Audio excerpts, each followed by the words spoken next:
आप मीडिया के साथी यहीं पे हैं मतगणना स्थल पे। जैसा कि शासन प्रशासन द्वारा यह आरोप लगाया जा रहा है कि बसपा के जो एजेंट थे अनूप सिंह, वो हमारे प्रत्याशी, हम प्रत्याशी हैं यहाँ से, जितेंद्र सिंह हमारा नाम है, और हमारे भाई ने विधायक जी पे हमला किया।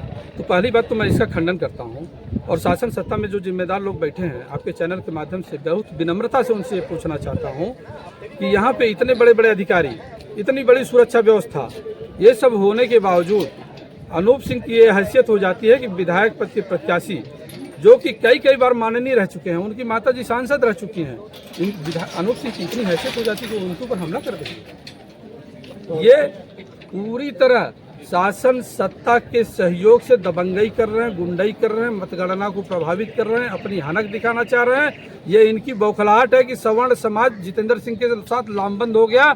इसके लिए हमारे भाई को इन्होंने पीटा अपने गुंडों के साथ में, और जितने हमारे मतगणना एजेंट थे सबको यहाँ से पीट करके भगा दिया गया। जब मैं इस बात का संज्ञान वहाँ पे जिम्मेदार अधिकारी लोगों से मैंने ली, तो हमें ये कहा गया कि आपके एजेंट यहाँ से भाग गए, आप जाइए। भाई का नाम क्या? आपके भाई का नाम क्या? अनूप कुमार सिंह। वो अभी कहाँ पर है? पता नहीं है किस हालत में है, कहाँ है, किस स्थिति में। कोई एजेंट है अंदर?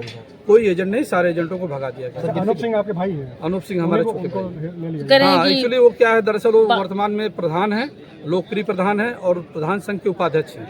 और सारी जो खींच है, सारी जो झल्लाहट है विधायक जी की, वो इस बात से है कि ये सवर्ण लोग इसके साथ लामबंद क्यों हो गए, ये चुनाव क्यों लड़ा हमारे खिलाफ, में इस बात की झल्लाहट है।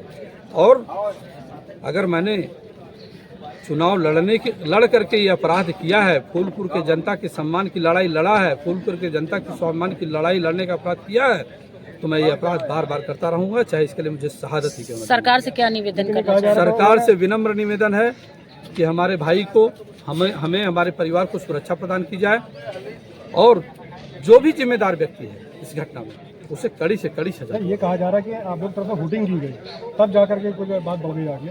वही तो हम कह रहे हैं, वोटिंग अगर की गई, हम तो तीसरे नंबर पे थे उस समय। आप इन जो जिम्मेदार लोग हैं उनसे पूछ लीजिए, जब हम तीसरे नंबर पे थे, हम तो जीत भी नहीं रहे थे चुनाव। जब जीत भी नहीं रहे थे तो हम वोटिंग क्यों करेंगे? बहुत साधारण सी बात है कि हम तो जीत भी नहीं रहे, हम वोटिंग करके हमें क्या हासिल हो जाएगा? हासिल होगा तो माननीय मुस्तफा सिद्दीकी साहब को होगा, माननीय दीपक पटेल जी को होगा, जितेंद्र सिंह को क्या हासिल होगा? जितेंद्र सिंह तो लड़ाई में बहुत पीछे थे, तो हम वोटिंग क्यों करेंगे?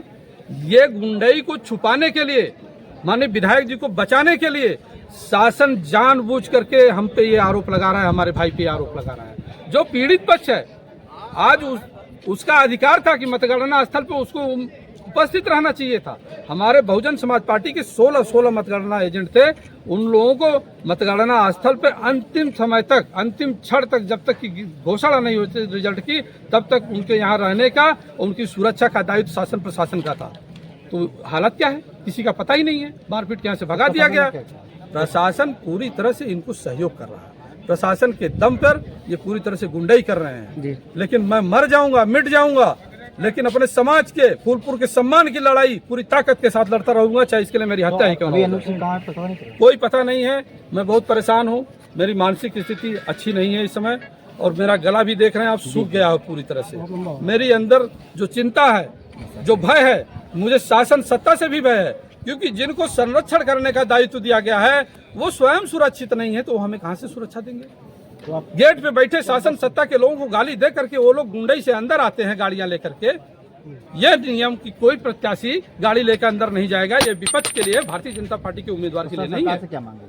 सरकार से मांग है कि इस घटना का संज्ञान लें। माननीय योगी आदित्यनाथ जी जो हमारे प्रदेश के मुख्यमंत्री हैं, यशस्वी मुख्यमंत्री हैं, मेरा करबद्ध निवेदन है कि आप एक क्षत्रिय समाज के उम्मीदवार को, एक सवर्ण समाज के उम्मीदवार को, और यहाँ तक कि लोकतांत्रिक व्यवस्था से, लोकतांत्रिक पार्टी से चुनाव लड़ रहे एक उम्मीदवार को, हमारे खिलाफ एक FIR तक नहीं दर्ज हुई, पूरा चुनाव संपन्न हो गया, और जो हमें प्रताड़ित किया जा रहा है, चुनाव लड़ने की सजा दी जा रही है, इसकी सजा हमें न दी जाए, हमारे साथ न्याय हो, हमारे और हमारे परिवार को सुरक्षा प्रदान की जाए। शासन से विनम्र अनुरोध है, माननीय मुख्यमंत्री जी इस घटना का संज्ञान लें। मैं जीवन पर्यंत उनका आभारी रहूंगा। बहुत बहुत धन्यवाद।